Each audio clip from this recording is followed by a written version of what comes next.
Hey there. So this is going to be a video that contains a bunch of examples of integration by parts. I think I've got 15 or 16 examples. I'm going to begin not by really discussing how the formula came to be. There's lots of resources online where you can find that information. But I am going to kind of start with a little heuristic strategy session and just talking about the format of how you might see these things. So sometimes the formula is presented like this with fx's and gx's. Other times it's u's and v's. These are exactly the same. There's no difference between the two. This one just focuses more on the functional aspect of what's going on here. And this one, I think, kind of caters more to the Algebra 1, Algebra 2, f of x, remnant or something. So let's go ahead and get started with some strategy. If you're chomping at the bit to see some examples, I have them all time-stamped with a little bit of a description in the description of the video.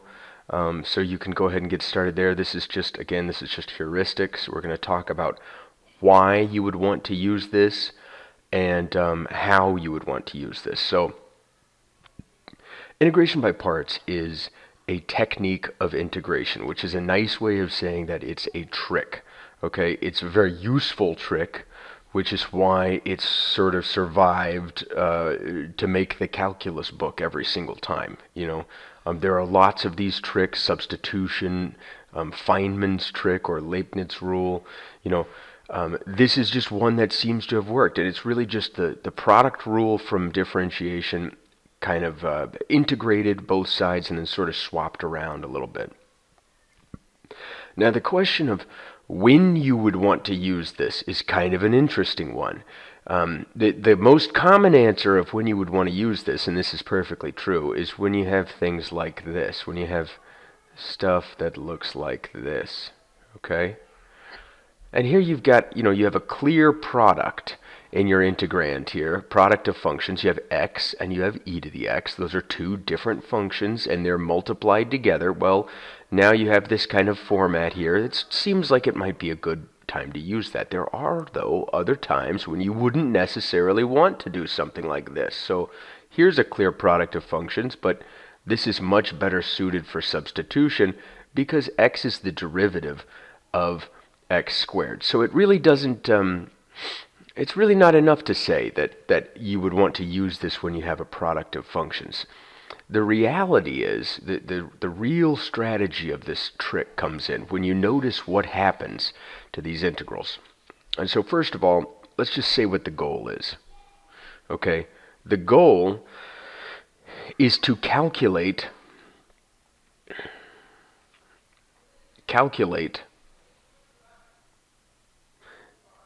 this integral. And this is, I'm writing it this way, but it's going to be whatever integral you're given. Okay? So I'm writing it this way, but if you're given this integral, that's what I mean when I say this. Okay? And the reason you're going to use this is to turn this integral into this integral, which is hopefully going to be easier and therefore is going to help you calculate the integral you wanted to calculate to begin with. Okay, that is the goal. Now, what does this do? Well, let's take a look at let's just kind of clean this up a little bit and take a look at what's really going on here. Watch the gears under the hood, so to speak. Okay, so this is the integral you have. This is the one you have given. And this is a formula that you can use to transform it. Now, this part you don't have to worry about, okay? Don't have to worry. Don't worry, right? This is easy. You just plug it in. But this is another freaking integral, right? So this integral had better be simpler than this integral, all right? Bottom line. Now, what would make it simpler? Okay, and then we'll do some quick pre-examples, and then you can actually run through the actual examples. Well, let's look at the transformation that's happening. Okay, so the business end of this formula, right? I'm going to just call this, I'm going to just say this is the business end. This is what you're going to be plugging into. This is what you're given. The business end of this formula relies on this integral being easier, okay? Now, right now it's a jumble of f of x's and g of x's, but let's drill down a little bit and see what we mean. Okay, so if this is our goal, the first thing we need to do is identify a product.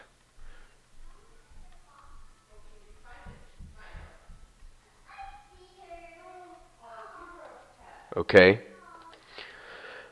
So in this case, our product is xe to the x. Okay? Sorry, my wife and kids are upstairs. I don't know what they're doing, but something's cute apparently. So anyway, this is the product, right? Now then you would have to pick one of these parts to be x, and f of x, excuse me, and one of these parts to be g prime of x. And therein lies the strategy, right? What is changing between this integral and this integral?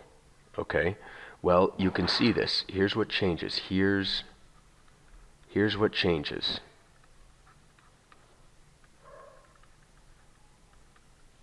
Okay, f of x goes to f prime of x. And g prime of x goes to g of x.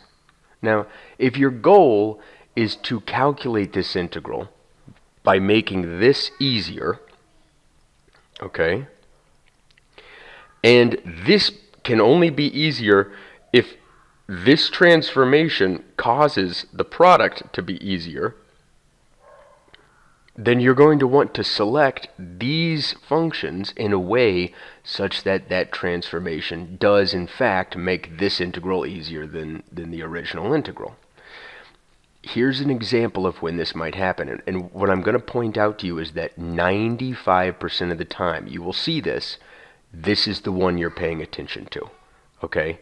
There are some functions that when you differentiate them, they get really simple. Let's give you an example of this, okay? So, x cubed. If you take the derivative of that, it's 3x squared. If you do that again, it's 6x. If you do that again, it's a constant. What can you do with constants? You can pull them out of the integrand. This is a good candidate. A good candidate. Candidate for f of x. Okay? Here's another one that's kind of interesting. Cosine of x.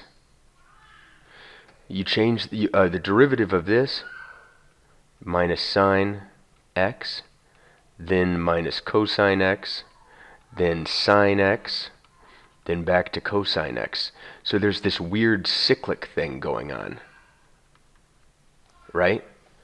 That you can maybe take advantage of by kind of building an integral and pulling it back, and you'll see how that works too. We do that at least once, I believe. Here's another one that's kind of interesting. E to the x. Take the derivative of that. E to the x. So if you're looking at decaying this integral into something simpler, this is probably not a good choice, right? Probably not a good choice. Choice for f of x, right? So, what have we learned here? Okay, there are, this whole thing is really about derivatives, is what it really is about. Integration by parts allows you to make this kind of transformation in order to turn a function you don't know how to integrate into a function you do. And I just want you to remember that it's about derivatives. If you see a function that you can differentiate and make it easier, that is going to be a really good candidate function. And I'm going to give you a few more examples of that right now. So these are functions you might not expect. Functions that do well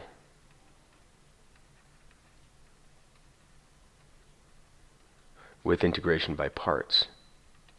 Okay, here's one that you might not expect. If I asked you to find the integral of this, you might look at me and go, what the hell are you talking about? I have no idea how to even get started. Well, look at the derivative of it. It's 1 over 1 plus x squared. That's not that terrible of a function. Okay, in the reals, it doesn't even have a singularity. This over here, arctan, this is a freaking super complex function. Break it up into an infinite series if you don't believe me. It's very zeta-ish, extremely hardcore function. But look at its derivative. It's just nice and simple and easy to go.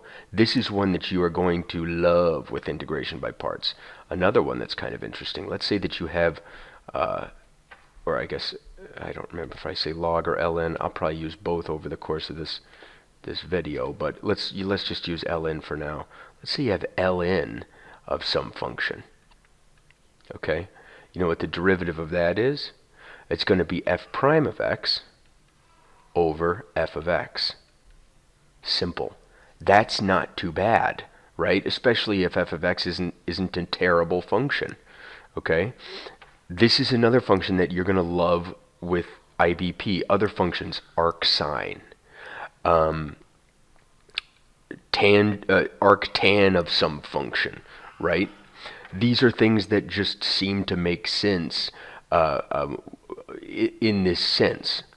So this is what we're going to really go for. It's not necessarily about products of functions. It's about functions that when you integrate them, they get really simple. All right. So that's the goal.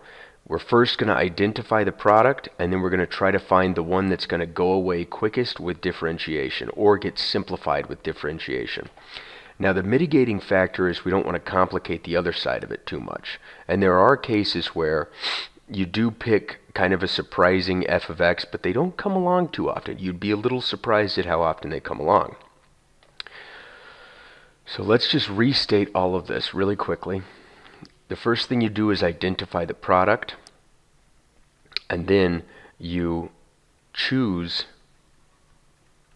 fx, and therefore g prime of x, okay, so that f of x is simpler than, or f prime of x is simpler than f of x.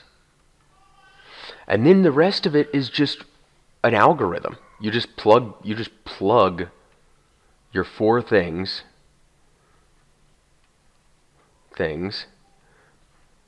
and by those I mean f of x, f prime of x, g of x, and g prime of x, into this formula,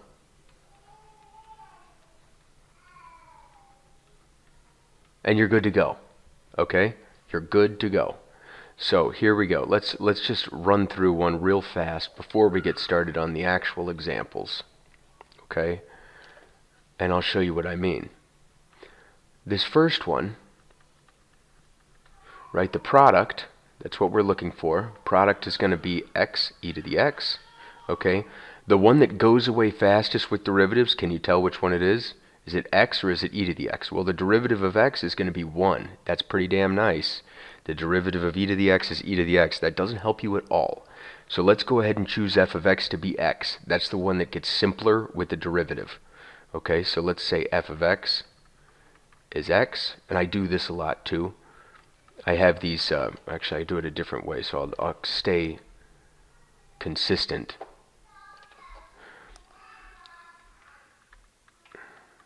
I kind of draw this rectangle out. I do it every time I do integration by parts just so I can keep my accounting nice. Now, I said f of x was x. And this is the product, and the product is supposed to be f of x times g prime of x. So if I get rid of x here, then g prime of x has to be whatever else is left in the product. That is e to the x. Okay? So here's e to the x. Now g of x, e to the x, and now again I just plug it into my formula here. So I go, alright, so I'll rewrite this integral down here, x e to the x dx. Okay, this is going to be x times e to the x. Okay, gx, what is that? That's e to the x. Oh, and times 1. F prime of x is 1. So here's my integral. Look at that. It's easy as pie. And I can simplify that too. Pull e to the x out of that. Now, that worked out great, right? Here's what I mean by you want the one that simplifies quickest with the derivative. Let's say that we did this the other way. Okay? Let's say that I chose e to the x here, okay? And I left this to be my x. Remember, this product has to be equal to this product, okay? So x is what was left. Well, the derivative of e to the x is just e to the x. And the integral, remember I'm taking the integral now, is x squared over 2, okay? So now what does the integral look like? Okay, well, here's what I've got. I have to plug it in up here. I need f of x times g of x. That's e to the x times x squared over 2. And then I say minus, and then I've got g of x, which is x squared over 2, times f prime of x. Okay, look what happened. See? Because I picked the wrong one, this got more complicated. This integral is more complicated than this integral.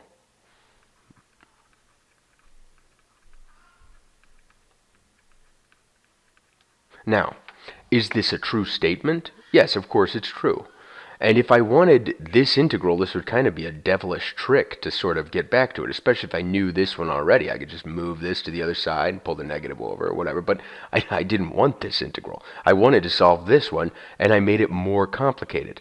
I made it more complicated because I didn't take advantage of this transformation. Okay? So the key transformation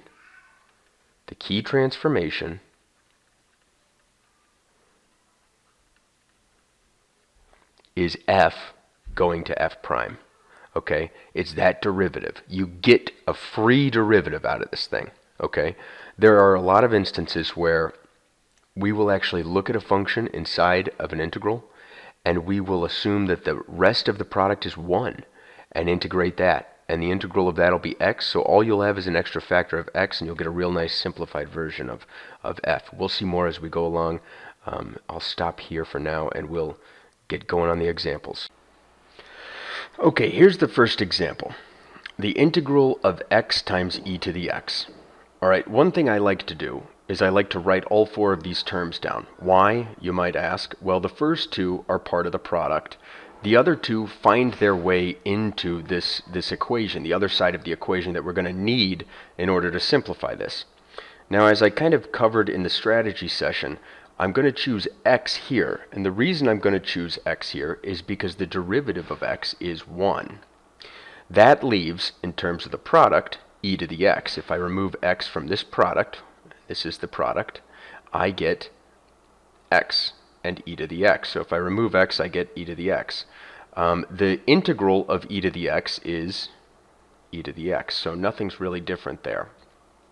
And so what I'm going to do is I'm just going to plug in all my f's, g's, f primes, and all that stuff into this formula here, and I'm going to hopefully get some answer I can work with. So here we go. X, e to the x, that's f and g, minus the integral of g, which is e to the x, times f prime, which is 1. And I get e to the x times x, minus the integral of this is e to the x, plus c. Okay? So this is the integral. This is the solution to the integral, and we can actually simplify this a little if we like by pulling out an e to the x, and that's the answer. Okay, the second example is going to be x times cosine of x. Now I'm going to choose x again here. I'm going to do it for the same reason I did it the first time. The derivative of x is 1, which means hopefully I'm going to get a really simple integral after I'm done. Now the product here, right, is x cos x. That's really the first thing I need to be looking at. It's just so obvious here I didn't want to spend too much time. But the product is x cos x, which means that if I take x out of this, the only thing that's left is cosine x. And I need to find the integral of g prime, which is the integral of cosine x, which is just sine of x.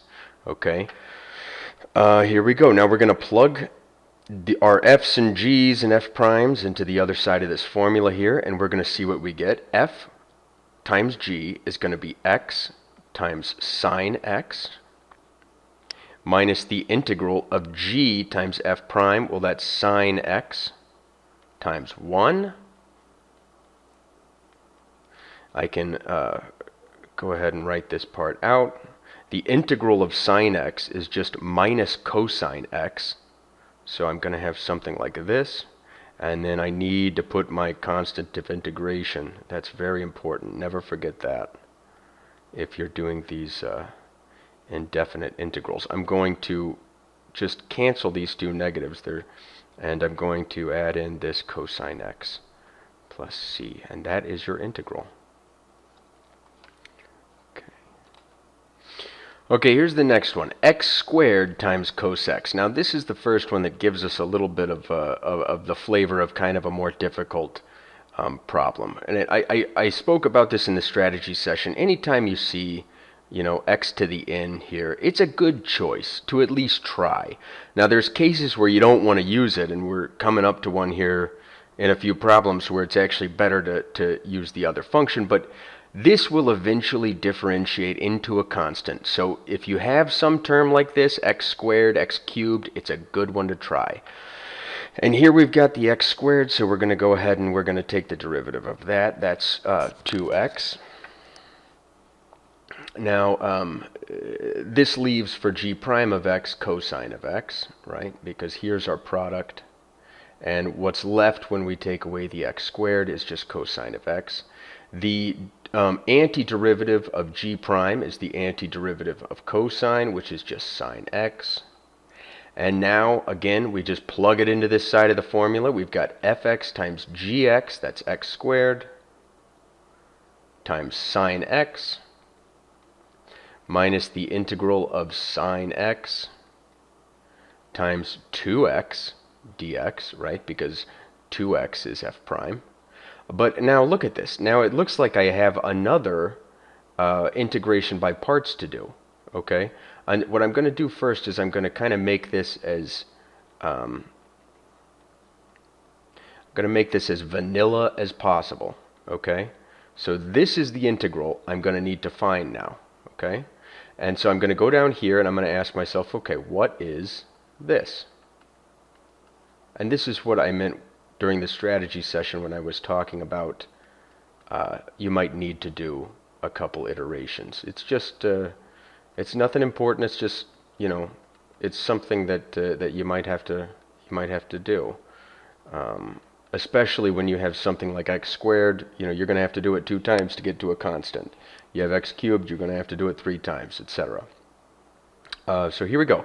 So again, I'm choosing x because the derivative of x is 1, and 1 is super nice. I don't even have to write it down. This is the product.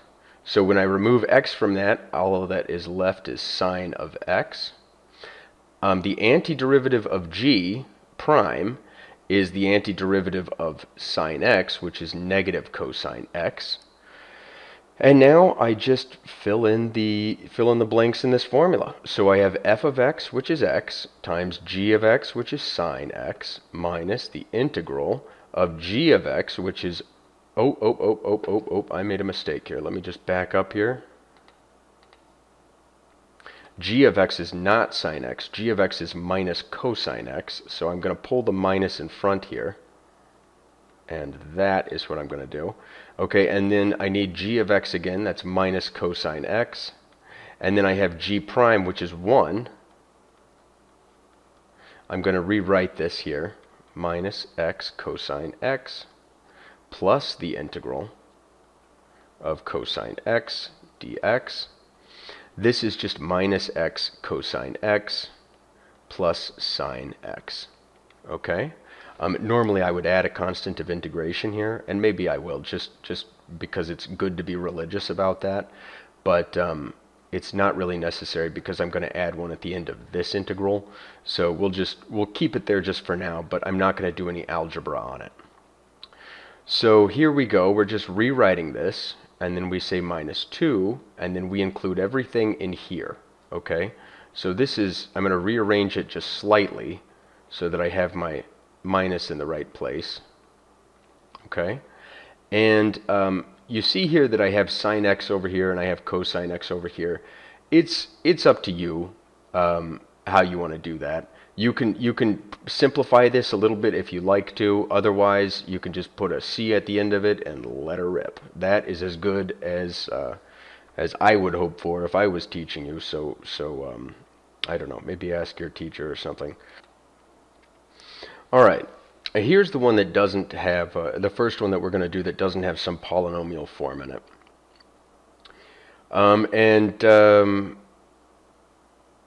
Clearly this is the product that we're looking at. Okay, so we can identify the product. There's a couple of ways we could go about this. And it turns out that it doesn't really matter in this case which one we choose. I did say at one point that e to the x is not a great choice for f of x, so what I'm going to do is I'm just going to try sine of x here, and we'll let this be e to the x. I'm sure there's some case where e to the x is a good choice for f of x, but it's good to not overcomplicate things. Now we're taking the derivative of f, which is the derivative of sine x, which is cosine of x, and we're going to plug this into the function. Okay, oh, for God's sake. Look at me just copying. Okay, hang tight here. Okay, so now we have f of x, which is sine x, and g of x, which is e to the x, minus the integral of g of x, which is e to the x, times f prime of x, which is cosine of x. Okay, so now look at this. Now we have, we've got kind of a weird looking thing going on here, but now we have this new integral that we're going to have to figure out. And I think what we're going to have to do is just plow through and go ahead and try it over here. Okay? Kind of like we did with the last one. This is just an iterated version. Okay? Now, this is where a little bit of strategy is required. Okay? If I choose cosine to be my f of x, the next integral is going to be positive because it's going to be minus minus, and it's going to have e to the x times either sine x or minus sine x. Now if it's e to the x times minus sine x, I'll be able to add that integral to this side and then do a quick division, and I'll be done. But if it's plus sine x, these two integrals are going to cancel, and we're going to run into problems. So what I'm going to do in this case is I'm actually going to run this both ways. Okay? So the first thing I'm going to do is I'm going to pick cosine x right here. Okay? Because this is the product of functions. And the derivative of f here is the derivative of cosine x. That's just minus sine x. And then I have whatever's left in the product, which is e to the x, and the derivative, or the integral of that, is just e to the x. So I can continue this. Now let's do f of x times g of x. That's cosine x times e to the x minus the integral of g of x, which is e to the x, times f prime, which is minus sine of x dx. Now I'm going to cancel these two negative signs. And I'm going to, just like I did in the last problem, I'm going to rewrite this, sine x times e to the x. It's usually customary to put the e to the x in front, but it's not the biggest deal in the world if you don't do it that way. Just make sure you very clearly indicate that it's multiplied. Okay, so now I'm subtracting this whole thing here, right, because this is the integral I just solved. So now I'm subtracting that and also e to the x sine x dx. But look at this. What am I equating this to? I'm saying that this integral equals this minus the same integral. Okay? So what I'm going to do is I'm going to add this integral to both sides. And this is going to cancel. But this over here, it's just this integral plus itself, so I'm just going to put a 2 there. All right, and now I know this is a little bit messy, but what I've just done, I'll rewrite it here. Okay, I'll rewrite it down here. What I've just done is I've simplified this to 2e to the x sine x dx equals sine x times e to the x minus cosine x times e to the x. And I am going to put my constant of integration here because I don't have any more integrals to run through. I usually try to save it till the end, but you really have to have that there. That's very vital. And now, if I want this integral, what do I have to do? Well, let's just divide by 2. What do you say? Right? And now this is kind of bugging me, so what I'm going to do is I'm just going to say e to the x. I'm going to pull the e to the x out. And now I have this. Okay? And that's the answer. Now, let's clean this up for a second and see what would have happened if I'd gone the other way. And when I say if I'd gone the other way, I mean in this integral here, if I had chosen e to the x instead of cosine x for my f of x. Okay? So I'm going to erase all the stuff that I did up to that point. Okay, so here I had initially chosen cosine x, but this time I'm going to show you what would happen if I would have picked e to the x. The derivative of e to the x is e to the x, and then I would have had whatever was left down here. The integral of this is sine x.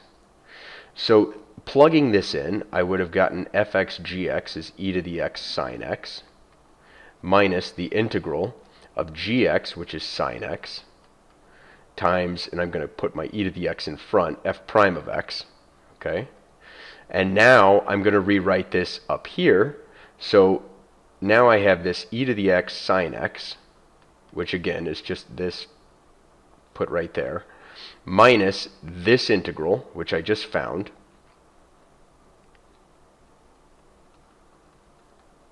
and look at this. Now I'm adding this integral. Okay? And here's what I have here. I've got 0. These two things cancel. And all I have is that this integral is the same as this integral. And that gives you some idea of sort of the way that this works. If I start flipping around, you know, there's a good chance I'm going to get right back to where I started. So you have to be kind of careful. And it's usually good to sort of stick with the same route. Otherwise, you will get some a equals a stuff. In this instance, I have the integral that I started with equals the integral that I started with. Well, that's great. Awesome. Huge news. Give me my Fields medal. But this is what you really want to focus on. If you happen to go the wrong way, don't freak out. Just try it the other way, and you should be fine. Okay? Here we go. Let's go to the next one. Okay, so here's the next problem. The integral of x cubed times e to the x squared. Now, if you've done integration by substitution, which I'm going to do another one of these example things for maybe in a week or two, this screams integration by substitution. Why? Because you have x squared up here, and you got, shoot, anything with x up here. Okay, so this is just screaming integration by substitution, and that's what we're going to try first. I'm going to go below my box here because I don't, even though this is the first thing I'm doing to the integral, and we're going to, well, actually, let's just clear this out. Let's clear this out, and we will go ahead and just rewrite it because it's not that big of a deal. So what I'm going to say is u here is going to be whatever's in the e to the blank. Okay, and the reason why is whenever you start messing around with stuff up here, you'll find out that you can get into dangerous territory really fast. So we'll just take u to be x squared. We know how to integrate e to the u, that's fine. And then du, oh, pardon my handwriting here, is going to be 2x dx. Now I'm going to rewrite this here, okay? I'm going to rewrite this as x squared e to the x squared times x times dx. Why am I doing that? See if you can figure out why I'm doing that. It's the same thing, x times, oops, hang on a sec. Okay. So u is x squared. du is 2x dx. And I rewrote this integral. X squared times x is x cubed, right? And so what I'm trying to do is I'm trying to capture this so that I can rewrite it in a nice way. What I'm missing is obviously a factor of 2. So I'm going to say that this is 1/2 times 2. I'm just going to throw the 2 in there. And look at this. Now, obviously these would cancel, but I need 2x dx, and this is just going to be my du. Okay, and then u is x squared, so everywhere I see an x squared, I'm just going to write a u. And now I've simplified this integral to this integral, and I can finally do my nifty integration by parts. Okay, I've done this integral already, so what I'm going to choose for f of u is u, because the derivative of u is just 1, which is nice. And this leaves e to the u to be my g prime, and the antiderivative of g prime is the antiderivative of e to the u, which is just e to the u. So now I can run through this, imagining that the x's are u's, right? So we have u, which is fu, times e to the u minus e to the u times 1, and if it's all right with you, I'm not even going to write the 1. This leaves u times e to the u minus e to the u plus c. But I'm not done yet. I'm not done yet because I have to plug back in my x squared. So here I have x squared e to the x squared minus e to the x squared plus c. And if I'm into simplifying, which I kind of am, I think it's nice, x squared minus 1 plus c. Okay, that's that. Okay, next up is another one that's a little bit similar.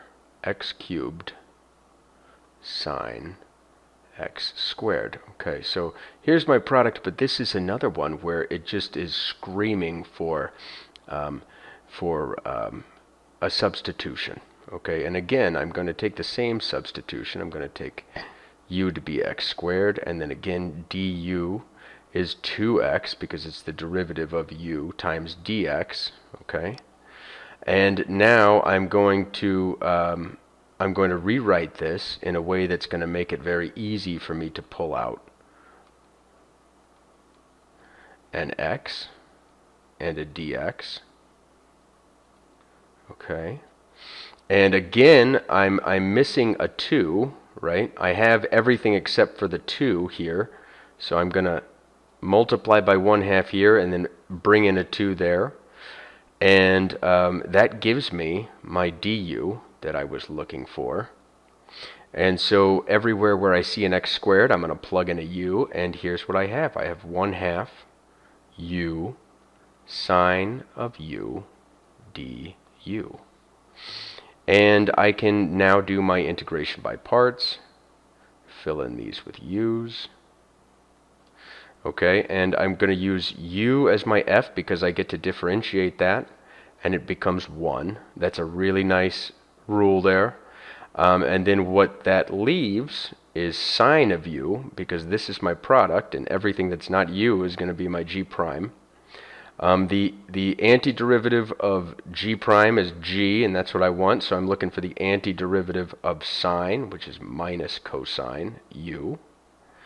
And now I can complete my integration by parts. So I have f of u, g of u, so that's u times minus cosine of u, minus the integral of g of u times f prime, so that's minus cosine of u times 1. Okay? And I'm just going to kind of pull the minus out in front of this. And here I have two minus signs that I'm going to cancel. And the integral of cosine of u is just sine of u. So I'll rewrite it like this. And now I'm not done yet. Remember, I have to plug in my u is x squared. So this leaves us with x minus x squared cosine x squared plus sine of x squared plus c, and that is my answer. Alright, now we're getting to the ones that are more of a curveball. Okay, we handled a little bit of a curveball the last couple of times, but this is where it starts to get a little more interesting. Now, one of the things that's kind of fun about this is that we can take one of these functions to be 1 if we wanted to. Okay, if it's easier to integrate something that has this as a derivative, we can use the function 1 as one of the product of functions. So what I'm going to do is I'm going to recognize here that log of x is a product of functions. And what I'm going to do is I'm going to name the other function 1. And obviously, if I multiply these two things together, this is totally kosher, by the way. If I multiply these two things together, I just get log of x. And I wouldn't want 1 up here, right? If I chose 1 to be f of x, then f prime of x would be 0, and that would help me very much, right? So what I really want to do is I want to be a little more creative and use it here. And now the antiderivative of 1 is x.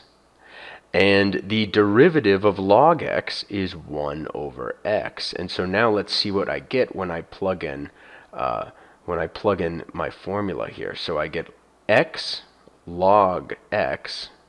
And by the way, when I say log, I mean ln. Okay? This is the same thing in my book. Okay?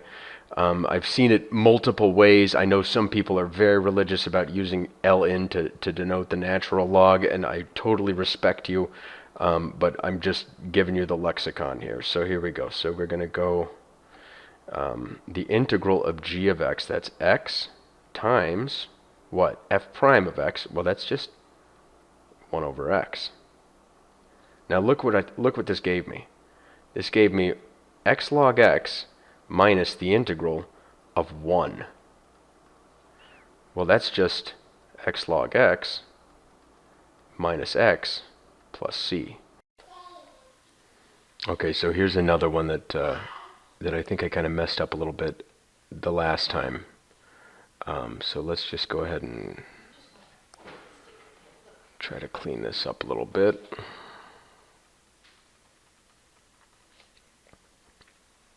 Okay, this one's going to be very similar to tan inverse of x or log of x, right? You're going to be taking this whole thing to be your product of functions. G prime is going to be 1, right? Which is going to make g of x the integral of 1, which is just x, right? And the reason we're doing this is, again, because this is a function that has kind of an attractive derivative here. All right, so look at the derivative. And when we kind of plug this into our formula, you'll see something really neat happens. So we have x sine inverse x minus g of x, which is x, divided by 1 minus x squared, or the square root of 1 minus x squared. Okay. This integral is kind of interesting. Okay, let's clear this out a little bit and see if we can. This one sort of screams substitution. Okay, and why is that? Because the derivative of this 1 minus x squared is 2x. And we have a good chunk of that already sort of built in. All right, what are we missing though? We're missing, oh, and I'm sorry, here's a negative right here, right? It's minus 2x. So we're missing a minus 2, right? So let's go ahead and take it out of the front, and then we'll go ahead and put it in here. And now you'll see we actually have our du. Okay, so we can rewrite this integral as minus 1/2 1 over square root of u du. And that's another way of saying, I like it better this way. You could do it however you want. U to the minus 1/2. Well, then we can just use our power rule, and we can say, okay, that's going to be u to the 1/2 divided by 1/2. Well, here I have got this right here, right? So now it's just, and I'm going to add my c. Now it's just minus u to the 1/2. Is that right? Oh my gosh, that's so simple. Okay, and now we have to plug u back in. We have to plug 1 minus x squared back in. So we have this to the 1/2. Now a little minus in front plus c. So let's make a little bit of space.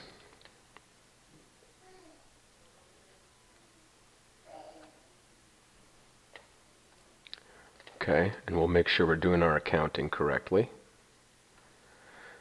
We keep this, don't have to do anything else to that, but we do have minus this integral, and this integral was this, so we have minus 1 minus x squared to the 1/2 plus c.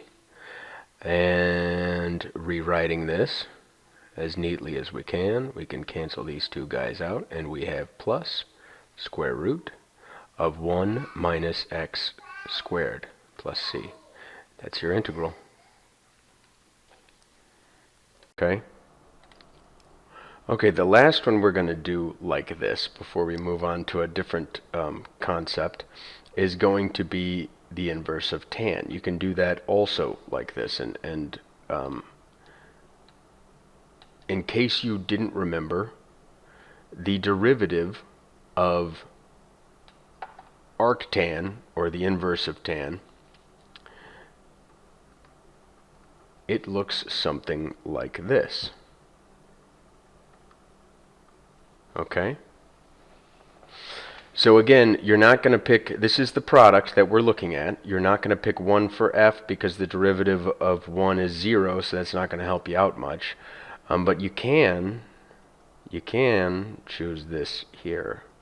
Okay, and then that means g prime is 1. The antiderivative of g prime is g. That's what we're looking for. So the antiderivative of 1 is x. And then we need the derivative of the arctan, which is 1 divided by 1 plus x squared. Let's clean this up.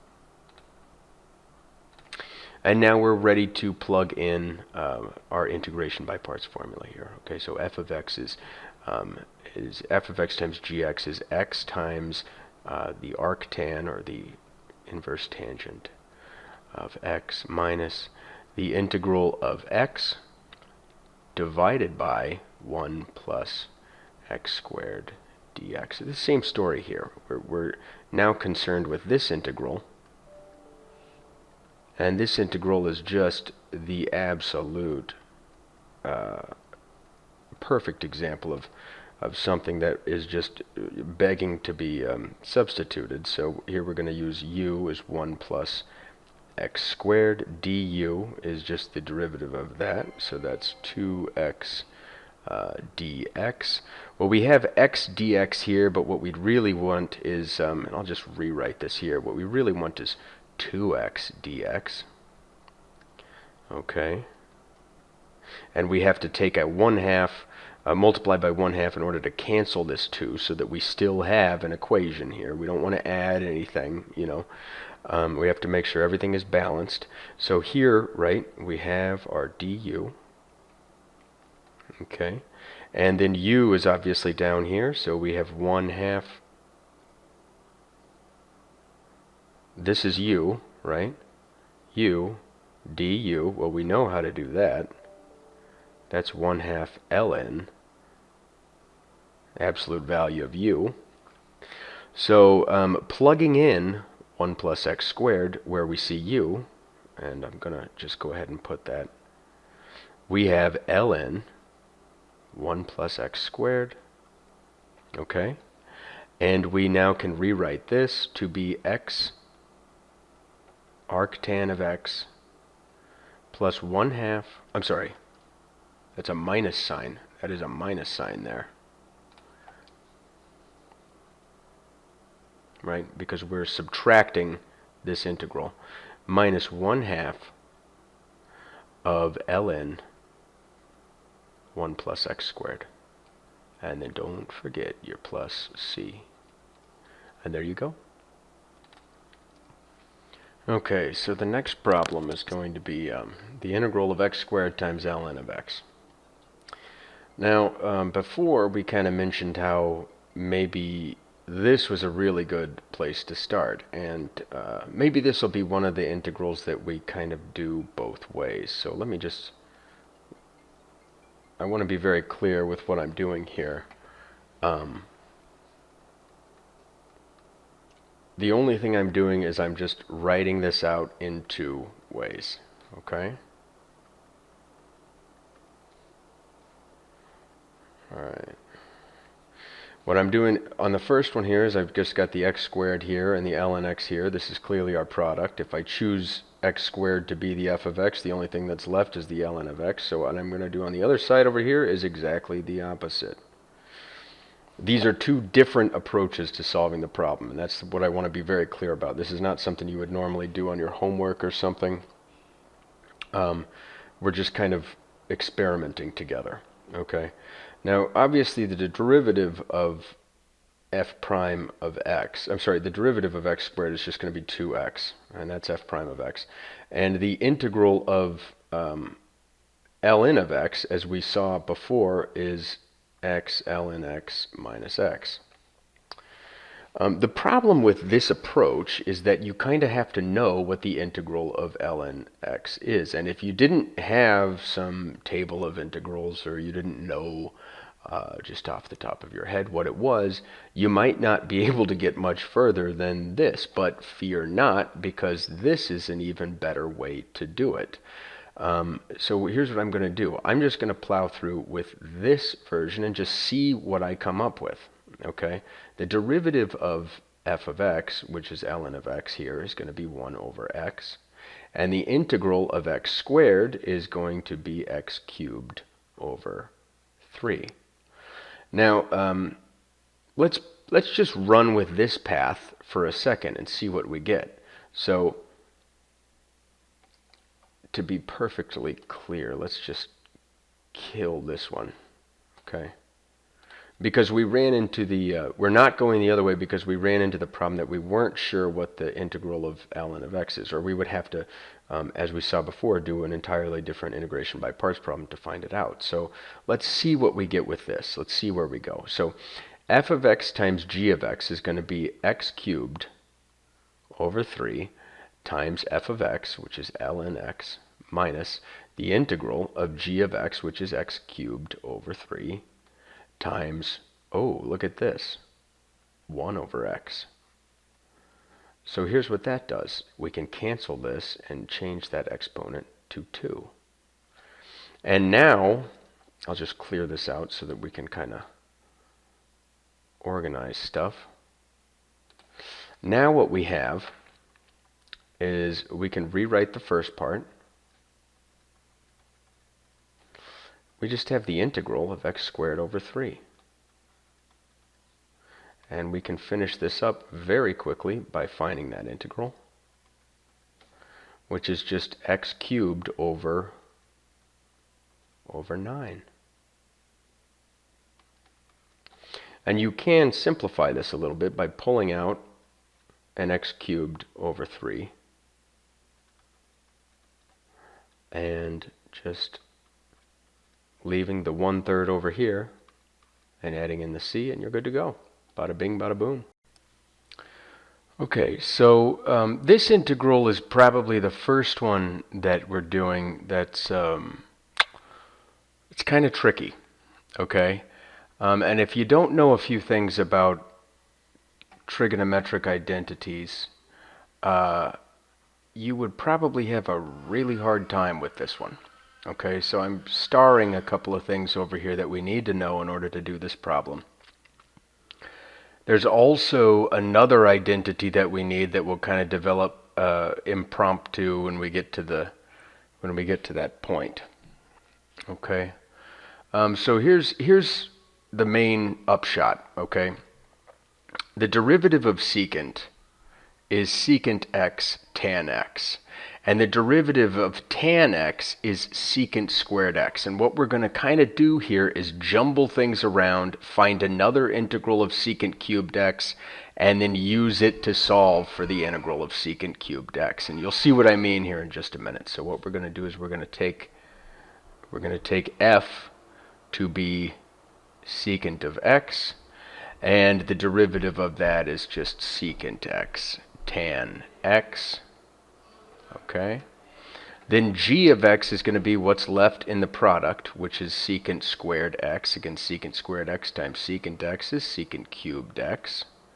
And the derivative of, the antiderivative of this, and I flopped these, I apologize. Okay, so this is supposed to be g prime, and this is supposed to be g, my apologies. The antiderivative of secant squared x is tan x. Okay, so here we can kind of write out our integration by parts. We have f of x times g of x, that's secant x times tan x, minus the integral of tan x times secant x tan x. Well, we can combine those tangents there, and I'm just going to rewrite the first part, minus the integral of tangent squared x times secant x. Okay. Now, we need one last identity.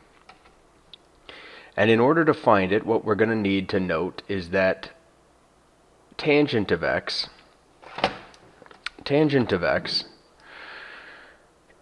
is just sine x over cosine x. Okay? And similarly, secant of x is 1 divided by cosine of x. Okay? So if I square these, okay, I get sine squared x over cosine squared x. And similarly, if I square secant, I get 1 over cosine squared x. Did I mess this up again? Good Lord. Sorry about that. This is 1 over secant x. I kind of gave a hint away of where I was going with this. Okay. Now, you're probably familiar with this identity.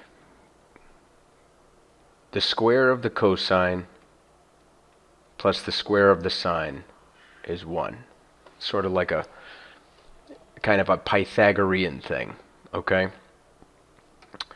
And so we're looking at these two in particular, and we see that they both have a cosine squared on the bottom. And we note that if we subtract tangent squared from secant squared, what we get is we get a whole bunch of stuff over cosine squared.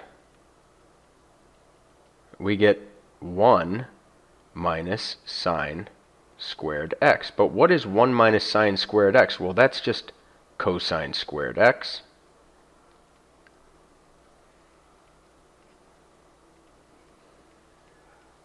So this whole thing, this difference here, reduces entirely to 1.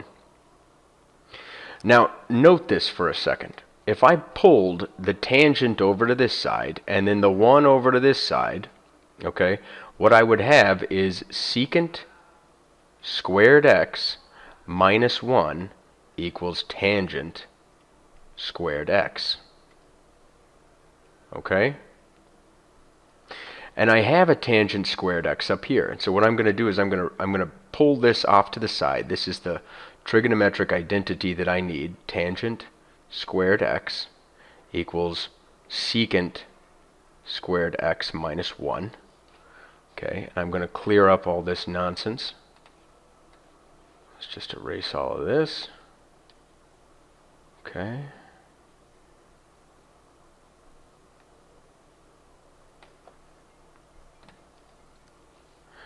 And now I have secant x. Okay, so I'm copying this down, sec x tan x. And now I'm going to sub in what I just learned here. Okay? That this tan squared x is actually secant squared x minus 1 times secant x. Okay? And again, I'm going to write this down. And I'm going to break up this integral now.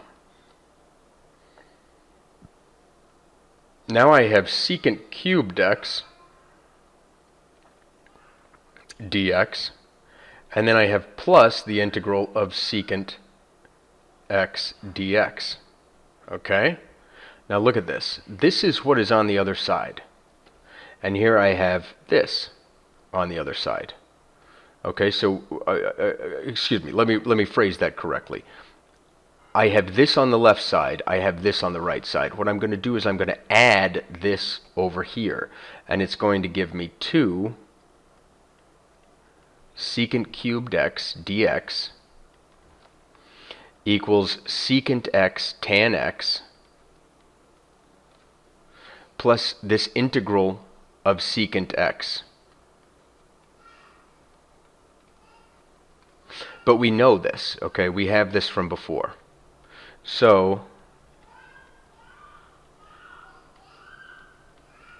we just push this in here, ln secant x plus tan x. We use this identity plus c. And now we just have to divide off this 2, okay, from all of these terms. Whoop, whoop. 1/2, and we have our integral, and I'll rewrite it here nice and neatly because I know this is a little bit sloppier than the other ones were, but there's more terms and there's more going on, so it's okay.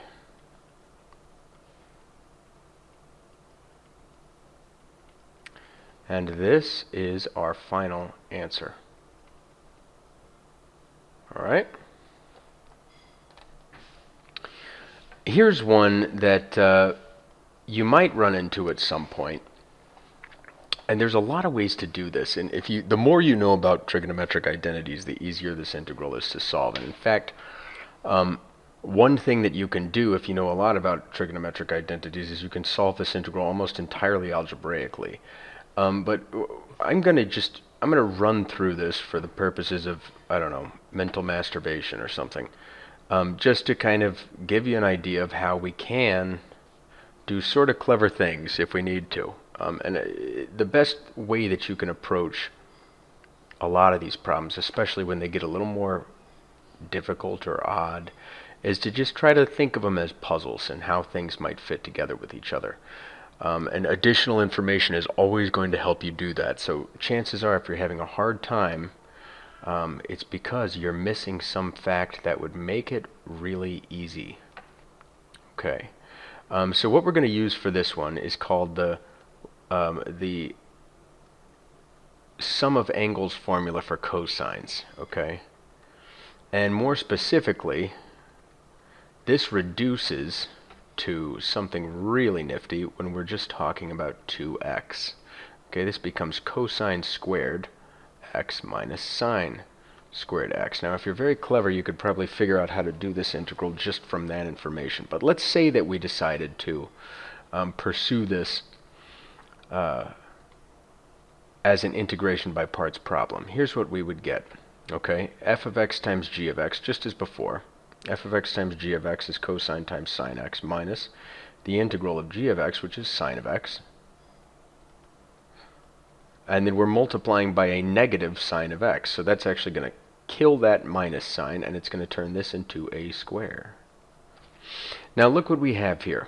Okay, we have the integral of cosine squared x dx minus the integral of sine squared x dx equals cosine x sine x. Okay? Now here's the other interesting thing we have.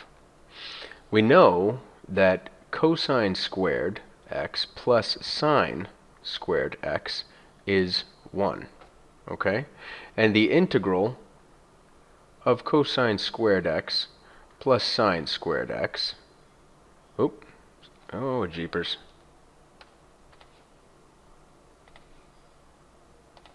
the integral of this is just the integral of 1 is just x plus c, right? So what we can do is we can break this up, and we can write these right on top of each other. Okay?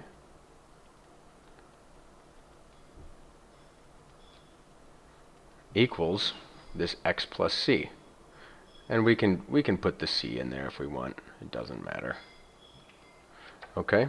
Now, what happens if we add these two things? Well, it better equal what happens if we add these two things. These two are going to stay. In fact, it's going to be double 2 cosine the square, or cosine squared of x dx. These two are going to cancel.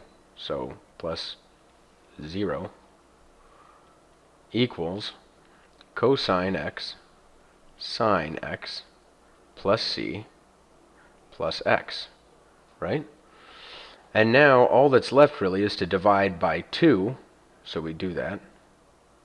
Divide both sides by 2. Divide both sides by 2. A lot of times you put the c at the end, but again, this is really just kind of running through. So we're doing that. We're taking out the 2, and now we have on the other side, we have 1/2 cos x sine x plus x, and then of course plus our constant of integration.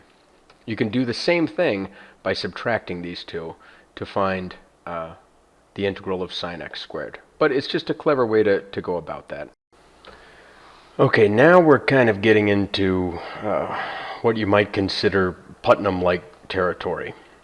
I don't know if this one would be quite hard enough to make the exam, but something of this ilk probably would be.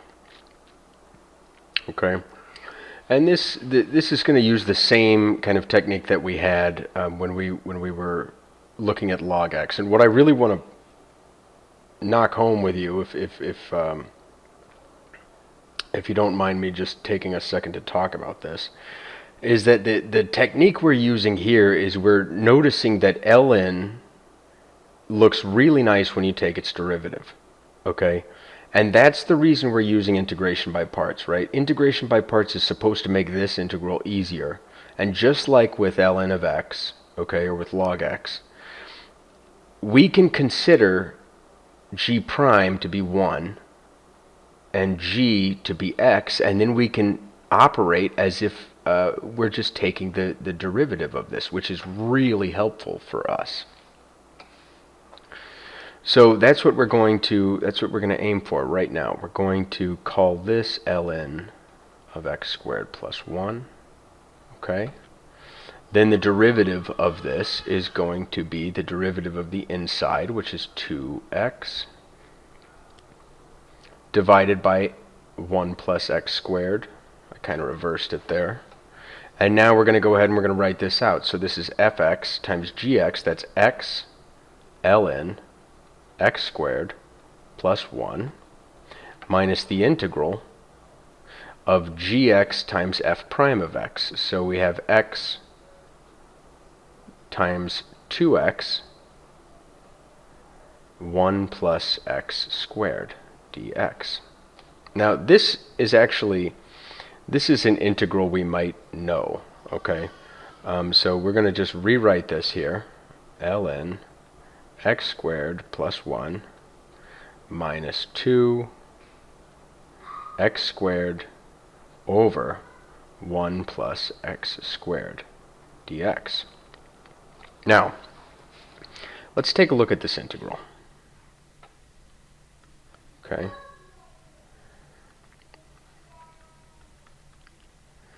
What we know that looks kind of like this is we know this integral. Right? What is this? This is the inverse of tangent of x, right? Well, what happens if we add these two integrals? Okay? Let's call this I. Okay? What is I plus the inverse tangent of x? Well, that's going to be x squared over 1 plus x squared dx plus the integral of 1 over 1 plus x squared dx. You can combine these, and now you have 1 plus x squared over 1 plus x squared dx. Since we're operating over the reals, we don't have to worry about singularities, and we're left with 1 dx, which is just x plus c. So this integral, I, by moving tan inverse of x over to the other side, or arctan x, whatever you want to call it, is just x minus the inverse of tan x plus c. Okay? So we kind of clean this up a little bit.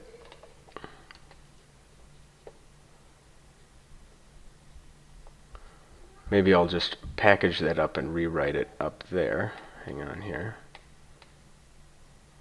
I'll give us a nice equal sign so that we can have something to refer to. Equals. And then we'll just bring this up here.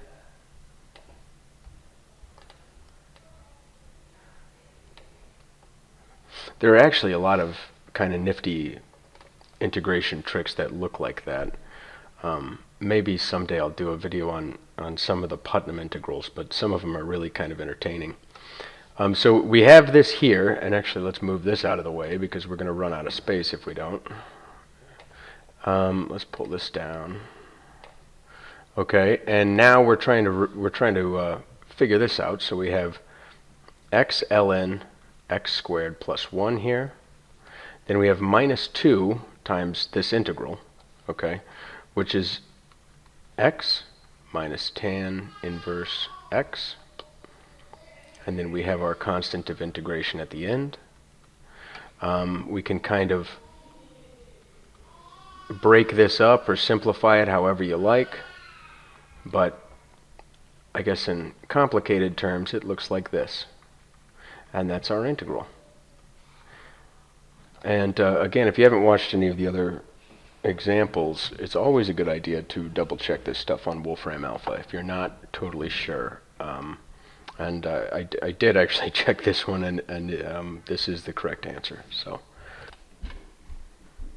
okay, so before we stop, we're getting a little bit closer to the end here, and I might cut a couple examples out. What I wanted to do was I wanted to run through at least a couple of examples of definite integrals. So without further ado, let's get to work. We're going to choose x squared here, as we did, I think, for maybe this exact same integral. in the indefinite sense. Okay, and then for g prime of x, that's what's left in the product, right? So we're going to have e to the x. That doesn't change upon integration. Now we plug it into our formula here, and we have x squared e to the x minus the integral of e to the x times f prime, okay, which is 2x dx. I'm going to kind of simplify this. I'm going to bring this 2 out. And I'm going to bring the x in front of the e to the x, and we're going to run through integration by parts one more time. And I am going to carry this along. Sorry, I'm so used to doing these damn indefinite integrals, I am going to carry the bounds along, and we're also going to be operating here. We can evaluate this at any time we want, but I want to get the algebra out of the way first. Now, as an indefinite integral, let's go ahead and solve this. We're going to need to use integration by parts again, because clearly we have a product, and it's going to work out really nicely because we have x, which differentiates into 1, right? And we have e to the x, which, doesn't change at all upon integration. So here we go. G of x is just going to be e to the x. That's the antiderivative of e to the x. And so, again, we combine these in our formula, f of x and g of x. That's going to be x times e to the x. Subtract from that g of x, e to the x, times f prime of x, which is 1. Okay, that's x e to the x minus the integral of e to the x dx. Okay, and that's just going to be x times e to the x minus e to the x. And normally we would have a plus c here, but remember that we're actually going to come up here and we're going to apply bounds to all of this. So right now what I'm going to do is I'm just going to take this x squared e to the x, and I'm going to say minus 2, and then I'm going to plug all of this in. X e to the x minus e to the x, and then I'm going to use the fundamental theorem of calculus to come up with an area here, I guess. So first we'll plug into each of these. We have 4, that's x squared. 2 squared is 4. 4 times e squared minus 2 times 2e squared minus e squared. Okay. And then we have minus 0, because we have a x there, minus 2 times 0 minus e to the 0, which is just 1. And we'll simplify that here in just a minute. Okay? So going through this part, we have 4e squared minus 4e squared plus 2e squared. These cancel. We have 2e squared. And then for this part, we have minus. Look at that. So we have minus 0. Don't even write that down. Minus 2 times 0 times minus e sub 0, which again is 1. Okay? So finally, we have 2e squared minus, these two cancel, but we still have 1 left, so it's still minus 2. Or, if you like simplification, 2 times e squared minus 1. Okay, this is the last one we're going to do. And I will just say for the record, I have filmed this 3 times and made stupid mistakes every single time, so I'm just praying that this works correctly this go around. This one's a bit of a beast. All right, we are firmly in Putnam territory. What we're going to do is we're going to just draw out our rectangle kind of like we've been doing. Okay. We covered something like this in the strategy session, and it's going to work pretty much the same way we did log and tan inverse and all those, or arctan, whatever you want to call it. So we're going to start with this as our product of functions, 1 and then ln of this business. Now the derivative of this, okay, we're going to take the derivative of the inside, and remember that just as a little bit of scratch over here, we'll have this kind of sitting off to the side. This is actually this, right? So if we invert that, we're going to have x squared over x squared plus a squared. And the reason I'm doing that is because the derivative of ln is 1 over x. So I would take the inverse of whatever's in here, and then of course times the derivative of the inside, which is a squared with a minus 2 in front over x cubed. Oh my god. See, there you go. I don't know what it is about this problem, dude. I just swear. It's like it doesn't want to be filmed or something. Okay, here we go. Alright, cubed. Okay, so these are going to cancel everything except 1 power on the bottom, and I'm just going to rewrite this for neatness. X 1 over x squared plus a squared. Okay. And then the antiderivative of 1 is just going to be x, right? So now we have our 4 pieces, and we're going to go ahead and plug it into this up here. And so we're going to start with f of x times g of x. I'm going to put the x first. So I have x. I'm going to bring, what the heck? No. This is confusing. Okay. And this is what I screwed up last time. Okay. I'm going to go slow. Don't screw it up, Brohim. Take your time. I did it! Yay! Okay, here we go. Minus the integral of g of x, which is x, times f prime of x. So we have x. I love the way this thing cancels. It's just so beautiful. Okay, I'm going to write out all of this stuff for f prime of x. Plus x squared. There's my d of x. And remember, this is from 0 to infinity. I'm not putting these bounds up here. I know some people will disagree with that, but I don't give a shit. It's just, if you can do the problem, if you can get the answer, just lay off the, whatever. Anyway, so here we go. So cancel these two, okay, and then these two cancel, okay. So here we go. Let's rewrite this. We have x ln 1 plus a squared over x squared, okay, plus the integral of, and maybe we could have this 2a squared. We'll bring that out in front, okay? 1 x squared plus a squared dx, okay? And this is all from 0 to infinity, okay? Now, let's make some room, bitches. So here we go. Alright. This integral here, what the hell is this? Okay, let's go over here. 1 over x squared plus a squared. We know this integral. This is 1 over a arctan x over a plus c. Okay, so let's plug that in.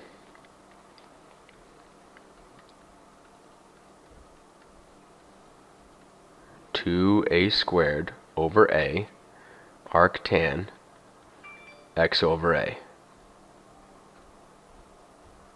Okay, I'm going to clear out my little scratch pile over here. Alright, now we don't have any more integrals to do. We just have a bunch of limits to take. Okay, the first one. If we break this series up, okay, the series expansion of this, okay, then we have ln of 1 plus a squared over x squared is going to be a squared over x squared plus terms of x to the minus fourth, of order x to the minus fourth. And so if we multiply x by that,